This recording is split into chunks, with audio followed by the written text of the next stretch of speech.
Hello everyone, আসসালামু আলাইকুম। নতুন একটা ভিডিও নিয়ে আপনাদের মাঝে চলে এসেছি। দেখুন, আখি তার ভেরিফাইড পেজে একটা পোস্ট কিন্তু আমাদের জন্য শেয়ার করেছে।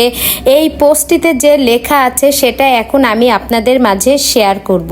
লেখাটি হচ্ছে এই রকম: আল্লাহ বলেছেন, যখন দেখবে চারিদিকে তোমাকে নিয়ে মিথ্যা ষড়যন্ত্র হচ্ছে, তোমার শত্রু তোমার নামে বদনাম দিয়ে খুশি হচ্ছে, তখনই বুঝবে তুমি সঠিক পথে আছো, কারণ এই দুনিয়াতে ভালো মানুষের শত্রু বেশি। তো বন্ধুরা, আখি যে ভেরিফাইড পেজে পোস্টটি করেছে সেটি কিন্তু এখন আমি আপনাদের মাঝে পড়ে শোনালাম। তো আখি কিন্তু লাইভে আসছে না। আখিকে নিয়ে এত সোশ্যাল মিডিয়ায় আলোচনা সমালোচনার যে ঝড় বইছে, আখি লাইভে এসে কিন্তু পারত এর একটা উত্তর দিতে, কিন্তু আখি কিন্তু কোনো কিছুই বলছে না। আখি কিন্তু একেবারে চুপই আছে।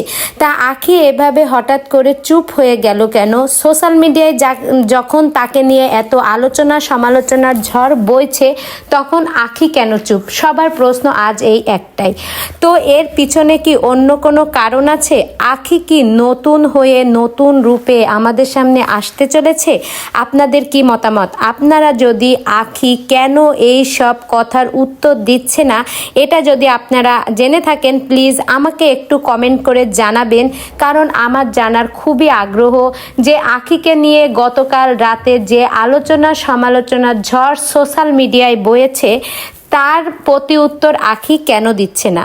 তো বন্ধুরা দেখুন, আখি কিন্তু মুখ বুজে সবই সহ্য করছে। আখির সহ্য ক্ষমতা তো অনেক বলতে গেলেই চলে, কারণ এত কথার মাঝেও আখি কিন্তু কোনো উত্তরই দিচ্ছে না।